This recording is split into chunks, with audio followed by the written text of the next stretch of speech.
A gente vem passando no Brasil por um processo chamado financial dipping, né? Ou seja, é o aprofundamento das finanças. É quando o pessoal está migrando da renda fixa e indo para a renda variável. Isso já aconteceu nos Estados Unidos há 30, 40 anos atrás.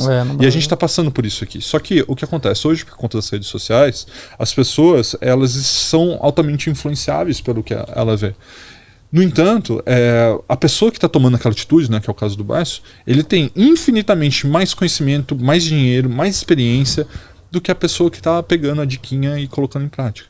Tá? Então, eu acho que uma das coisas que eu sempre passo lá no meu Instagram e passo nos meus vídeos do YouTube é o seguinte, né? Eu estou mostrando aqui para vocês, não quero que vocês façam igual, eu quero inspirar vocês. Eu quero te mostrar que é possível você pegar o mercado financeiro, sair desse mundo de especulação de compra e venda e pensar nele como uma ferramenta de construção de patrimônio para longo prazo. É por isso que eu gravo meu vídeo no YouTube, que eu faço no Instagram, porque é totalmente diferente do que você vê por aí. Tá? Então, é isso que eu acredito, é isso que eu faço lá no meu canal, no meu YouTube, enfim. E tem uma questão também, Rafa, porque assim, muita gente fala assim, eu vou comprar uma ação, não importa o preço que a ação tenha, né? Eu dou o exemplo aqui, já da Magazine, né? Pô, Magazine Luiza, R$25 era a melhor empresa da Bolsa. Agora 6 todo mundo, 6 reais ninguém quer. Então, você acha que preço importa? É muito importante? Cara, eu tenho algumas frases de efeito que eu gosto de repetir muito, né? Pra ver se o pessoal memoriza. Uma delas é que preço importa e importa muito. Tá?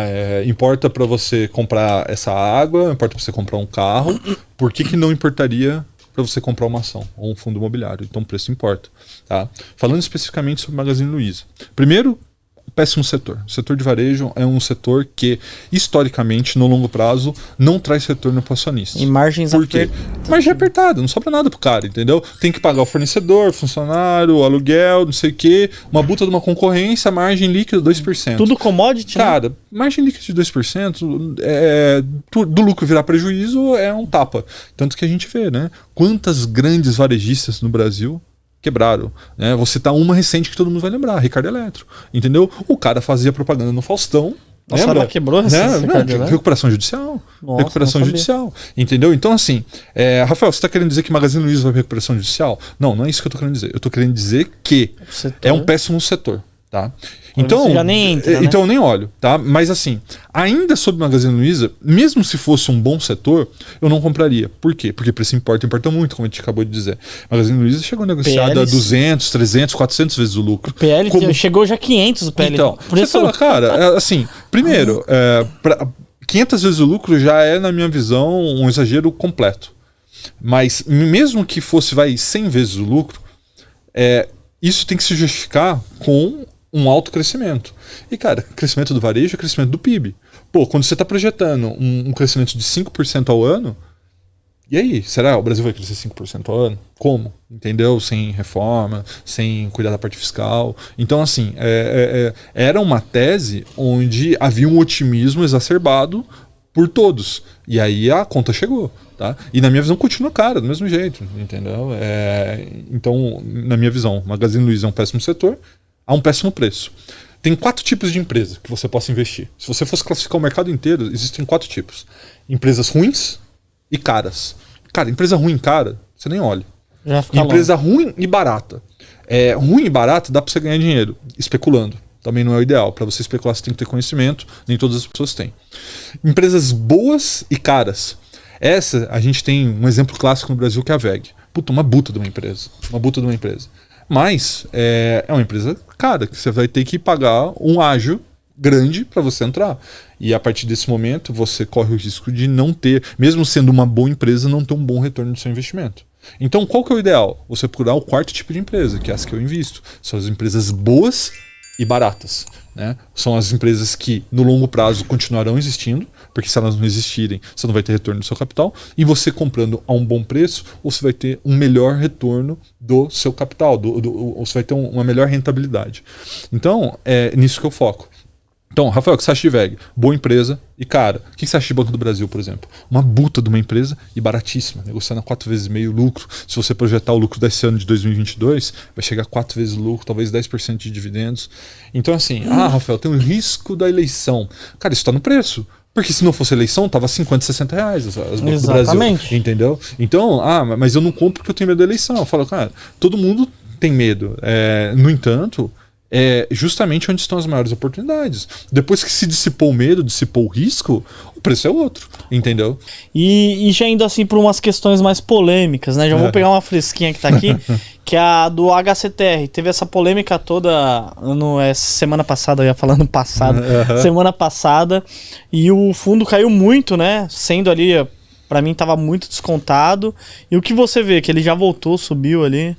Assim, só para o pessoal que tá ouvindo a gente entender, o HCTR, ele foi tido por muitos como o melhor fundo imobiliário do Brasil em 2021, tá? E ele é um fundo imobiliário de papel que ele investe em crédito pulverizado, né? Ou seja, crédito mais high yield. E o que acontece? Na tese de investimento do Hectare, eles fizeram uma compra tanto de um fundo imobiliário quanto de dívida do circuito das compras aqui de São Paulo, a antiga feirinha da madrugada. Sim. E esse investimento ainda não performou, né? Ele veio a mercado, né? Começou a ter circulação de pessoas. Não fazem nem 6 meses. E o que aconteceu? Com esse investimento, que é mais ou menos de 13% a 14% do patrimônio líquido do fundo, os rendimentos caíram de uma faixa de R$ 2,00 para R$ 1,40. E o que aconteceu? Com essa queda de rendimento, várias casas de análise deram venda para o HCTR, que estava negociando na faixa de R$120. E aí, o que acontece? O mercado financeiro, ele é como se fosse um cinema cheio. Se alguém grita fogo lá dentro, todo mundo amontou na porta. Todo mundo sai correndo. Entendeu? Todo mundo sai correndo. E a portinha de saída é pequenininha. Foi exatamente o que aconteceu no HCTR. A gente teve várias casas de análise enormes dando, vende HCTR. Todo mundo vendendo a mercado, cara. Ele caiu de R$120 para R$94, assim, em questão de 2 dias. Tá? E aí, esse que é o primeiro ponto, né, que a gente tem que refletir. Fala assim, olha, se a gente está investindo a longo prazo, e esse era um ativo bom até 3 meses atrás, a gente teve algum evento significativo que mudou isso? Na minha visão, não. Né? E aí, quando a gente vê um sell-off, né, generalizado, como a gente viu, nada mais é do que um efeito manada. Ou seja, as pessoas simplesmente desistem de ver os fundamentos do negócio e acabam vendendo a qualquer preço. E aí que gera as oportunidades. Tá? Então, para mim, esse sell-off que a gente viu no HCTR mostra que a gente tem que saber entender, procurar conhecimento para que a gente não seja manada, que a gente não participe desse tipo de coisa.